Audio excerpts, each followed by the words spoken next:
ভাসুরের নাম বা ভাসুর আকাম করেছে আর আপনি সেটা বলতে পারবেন না? লজ্জা লাগে? লজ্জা লাগলে মিয়া চেয়ার থেকে নেমা যান। টাকা বেতন খান আমার টাকায়, গাড়ির তেল পুরান আমার টাকায়, অফিসে বসে এসি খান আমার টাকায়, আর আপনি জনগণের কথা শুনবেন না। দেশ সীমান্তে যদি হত্যা হয় এবং ওপারের সীমান্ত রক্ষাকারী বাহিনী যদি করে, বিএসএফ যদি করে, ওটাকে সীমান্ত হত্যা বলবো না, কি সাগরে হত্যা বলবো? অবশ্যই এটা সীমান্তে হত্যা। তাহলে একটা প্রশ্ন জনগণের মনে এই জন্যই আসে যে উনি আমার দেশের স্বরাষ্ট্রমন্ত্রী, উনি পররাষ্ট্র বিষয় নিয়ে কথা বলছেন না, পররাষ্ট্রমন্ত্রী কিন্তু উনি না, যে ঠিক আছে আমি ডিপ্লোম্যাটিক্যালি এটা ডিল করব, তা কিন্তু না। উনি আমার দেশের স্বরাষ্ট্রমন্ত্রী, বর্ডার রক্ষা করার দায়িত্ব তার, বিডিআর তার আন্ডারে, আমি বিজেপি বলবো না কোনোদিন, বিডিআর তার অধীনে, স্বরাষ্ট্র মন্ত্রণালয়ের আন্ডারে। তো এটা তো উনি দায়ী, উনার ব্যর্থতা। আমার দেশের বর্ডারে যদি ভারতের বিএসএফ কর্তৃক কোনো হত্যা করা হয়, এটা তো উনার ব্যর্থতা। উনি কিভাবে হাসতে হাসতে দাঁত কেলাইয়া উত্তর দেন, আবার বলেন আমাদেরকে, আমাদের মগজে ঢুকান যে এটা সীমান্ত হত্যা বলা যাবে না। কেন? ভাসুরের নাম বা ভাসুর আকাম করেছে আর আপনি সেটা বলতে পারবেন না? লজ্জা লাগে? লজ্জা লাগলে মিয়া চেয়ার থেকে নেমা যান। টাকা বেতন খান আমার টাকায়, গাড়ির তেল পুরান আমার টাকায়, অফিসে বসে এসি খান আমার টাকায়, আর আপনি জনগণের কথা শুনবেন না, দেশের স্বার্থ দেখবেন না, ওপারের ভাষায় কথা বলবেন আপনি, ওপারে যেন রাগ না করে। আপনি 9 বছর ওই পারে ট্রেনিং নিয়ে আসছেন, এটা তো সবাই জানে। আপনার গ্রহণযোগ্যতা কতটুকু এটা তো এই দেশের মানুষ জানে। আপনার যে গ্রহণযোগ্যতা নাই অ্যাটল, এটা কি আপনার মাথায় ঢোকে না? ওনার মাথায় তো এটা ঢোকা উচিত। তো ওনার এই কথাটা, উনি 18 কোটি মানুষের হৃদয়ে আঘাত দিয়েছেন এটা কথা বলে, যে আমার দেশের স্বরাষ্ট্রমন্ত্রী সে ভোটে জিতে আসুক আর চুরি করে আসুক, বসছে ভালো কথা, ঠিক আছে, এখন রাষ্ট্র চালাও।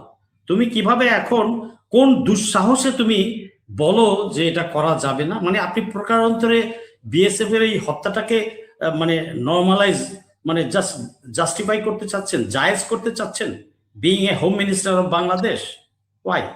উনি এখানে তো অপরাধী, সেফ এই কথার জন্য উনি অপরাধী, উনি হত্যাকারীর পক্ষ নিচ্ছেন প্রকান্তরে। তাই সরাসরি তো বলছে না আমি ওরা করছে ঠিক করছে, এই কথা তো বলছে না সরাসরি, বাট ওনার কথাবার্তার ইমপ্লাইড মিনিং হচ্ছে, মিনিং তো তাই, উনি তো ওইভাবেই কাজ করছেন, ওইভাবেই বক্তব্য দিচ্ছেন।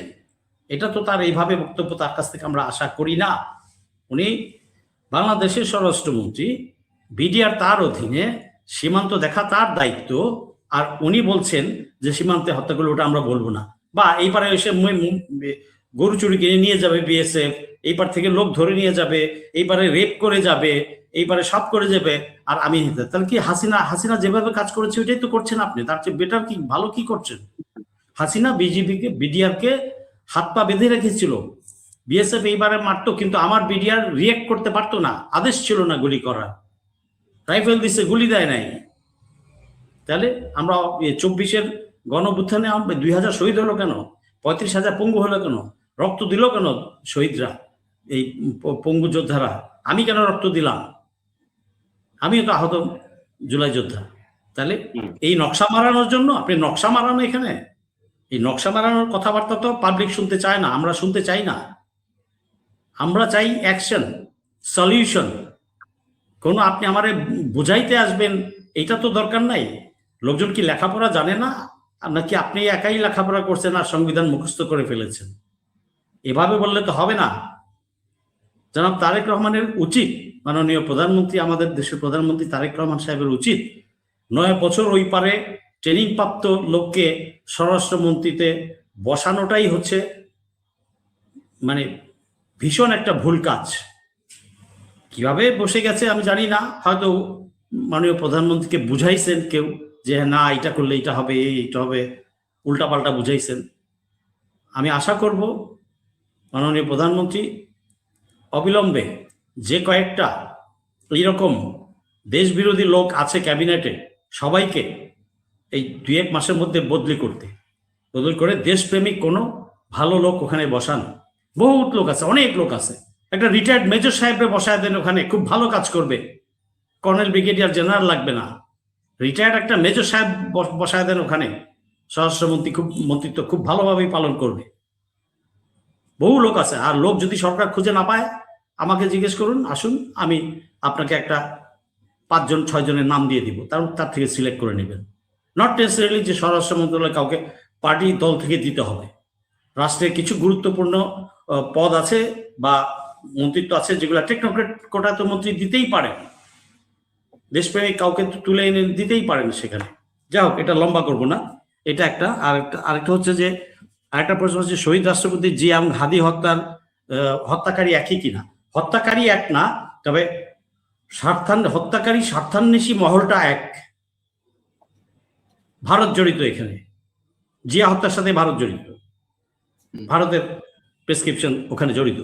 তো এখানে তো স্বার্থান্বেষী মহল এক, কারণ ভারতীয় আধিপত্যবাদের বিরুদ্ধে কথা বলেছে হাদি, শহীদ আবরার, এরা তো ভারতীয় আধিপত্যবাদের বিরোধেই যারা না মাথা উঁচু করে দাঁড়িয়েছে, সবার কমন এনিমি হচ্ছে ভারত আর এদেশীয় দালালরা, এদেশীয় পাঁচাটা সেবাদাসী যেগুলো আছে এরা।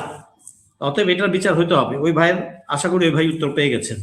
বিএনপি সংশ্লিষ্টতা আছে কিনা, বিএনপি বা বিএনপি কেউ যদি জড়িত থাকে, হ্যাঁ বিএনপির কেউ যদি জড়িত থাকতে পারে, আমি তো জানি না, এটা তদন্তে বের হয়ে আসবে।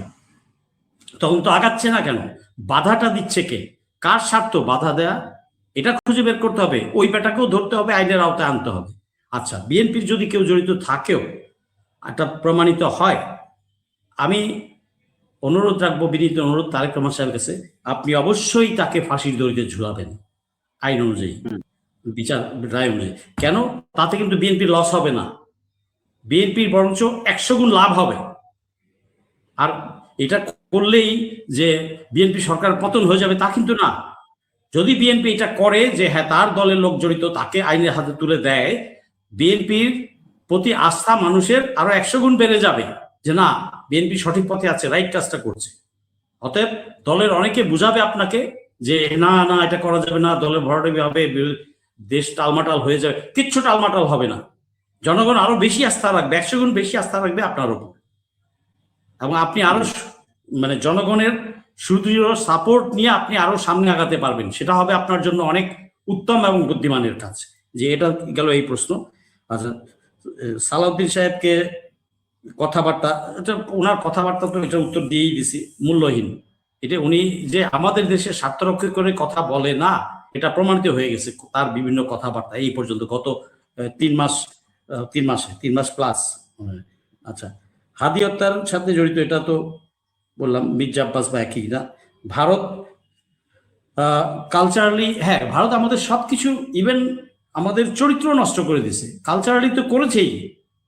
80-র পর থেকে এই যে ডিশ কালচার দিয়ে আস্তে আস্তে এই যে এই দেশে কত ধরনের অনুষ্ঠান করে, বৈশাখী, এইটা এগুলো বাংলার কালচার না।